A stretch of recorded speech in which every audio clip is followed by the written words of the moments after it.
right, you see the title. You see the title. Xbox games confirmed going to hit $80 this holiday. So here we go, y'all. The dark times are coming. So now you see what Nintendo's been doing with their games with Mario Kart World, and Donkey Kong Bonanza, games like Breath of the Wild, Tears of the Kingdom, things like that.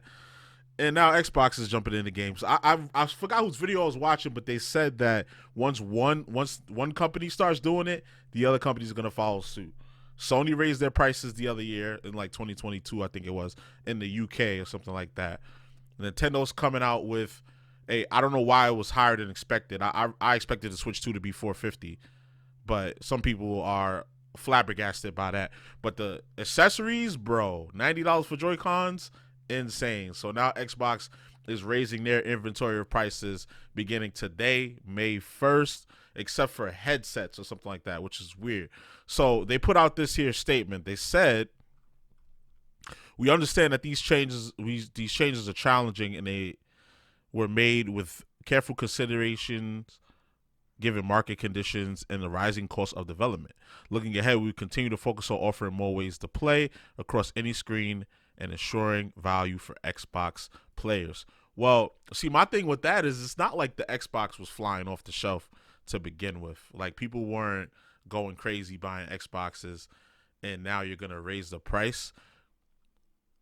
When I thought before the last Xbox video, I thought the initiative was to have this everything's an Xbox thing where you could play it on your phone, you could play it on your ROG Ally, you could play it on your Steam Deck, you could play it on whatever device you on your TV. My TV is a smart hub. I can play Xbox on my TV.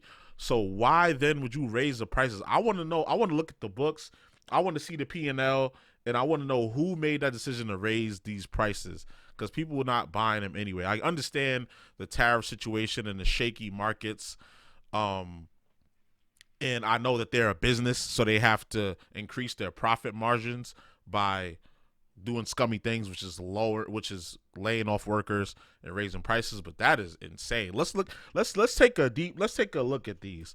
Let's take a look at this. So going forward, here are the expected prices of various Xbox consoles across the U.S. So the Xbox Series X, the 5 TB one, the one that's like not as powerful as the Series X, but you could still play most games on it, is now going up $80 to $379. The Xbox 1 TB, which is what I have right here, I paid I think I paid like $550 because it came in a bundle. It came with like Madden, a headset, and a controller, an extra controller. That's going up from three. No, I have a I have a I have a 1 TB in the room. Yeah, so I paid like $350 for that. I have a Series X right here. So the Series X is going up from 450 to $550, which is crazy. The digital one, the one without the disc tray. Now the one with the disc tray, which is now the one I have here, I don't know. I'm tweaking today. This just got me like going crazy right now. It's going up from $499 to $599. And then that Galaxy one, that 2 TB one, is going to $729, up from $600. That's more than the PlayStation 5 Pro. And this console is not as powerful as the PlayStation 5 Pro. It just comes with more storage. I understand more storage costs more money, but golly, that is crazy. Even the controllers are going up. And again, the headsets are going up. So everything went up by about, I think somebody said like 8% or something like that from another article that I read before this one. And now, as far as the games that'll be $80, we don't know which games are gonna be $80, but it might be the first party. It's most likely gonna be the first party games. So remember all of those millions of studios that they bought. So whatever games those studios release probably will turn out to be $80. So IGN is guessing it'll be Fable, which is set to come out in 2026. The Perfect Dark reboot, which we saw in one of the other showcases earlier this year. Clockwork Revolution, Rare's Everwild, and Kojima's game OD, Gears of War E-Day, and State of Decay 3. Games of that nature. So whatever studios Xbox bought, they're planning to jack those prices up to $80, which is insane to me. I get, like, if let's say you want to tier it. So I've seen a structure where you have the game for $60, the standard edition, and then you have like a mid-tier one, like a special edition, which would be like $70, and then the super gold, everything comes with an edition. It'd be 80 to most I've seen is like $120, or and then you have the big collection editions for 150. That scaling I don't mind, because that would still mean that the base game would be $60. And a lot of companies do follow that for some of their games.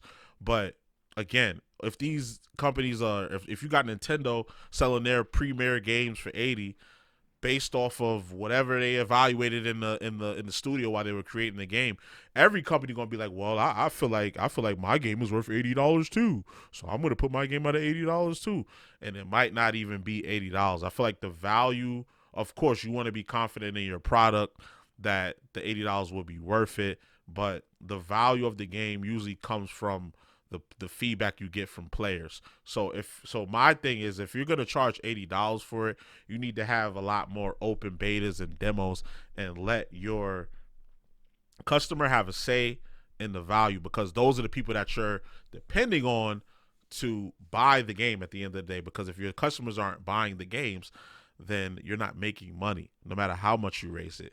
Like, you're actually losing money because you sell less, or you breaking even at the best. You breaking even at best. So I don't know what made them go to this crazy pricing structure, but I think it's gonna turn around and bite them in the ass. Like, that's why I'm laughing this whole time, because this is getting ridiculous, bro. This is getting very ridiculous. I know Sony, I don't think they've raised the price of games, but shit, they might be next. They have raised the price of their console, I think, in the UK. I don't think it's any higher up out here in the States on this side of the pond. I feel like Europe usually gets dunked on in that regard, which is kind of crazy, but it is what it is. Like, we got these tariffs going on. We got Trump wilding out. We got record layoffs.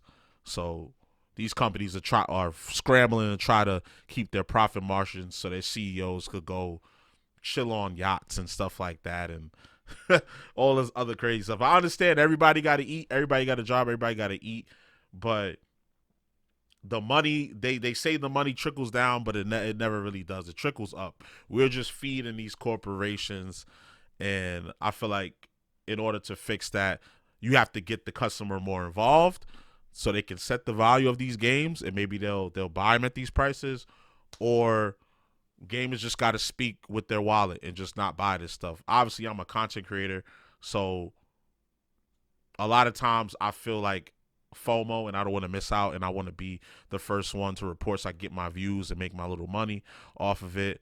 But even us content creators, we have to step up and say, no, we're not gonna take it, like the song, like that classic rock song, like to say we're not gonna take it, and really stick it to these companies. So until we do that, this kind of stuff is gonna keep on happening, and until the market settle down, this is gonna keep happening. Now, the last thing I want to speak on is Grand Theft Auto 6. Now, I wonder how Grand Theft Auto 6 is gonna come out, because if other companies are setting the value of their games, of their premier games, to $80, then that tells me GTA 6 might actually be $100, bro. I don't know. I hope not. But we'll see, man.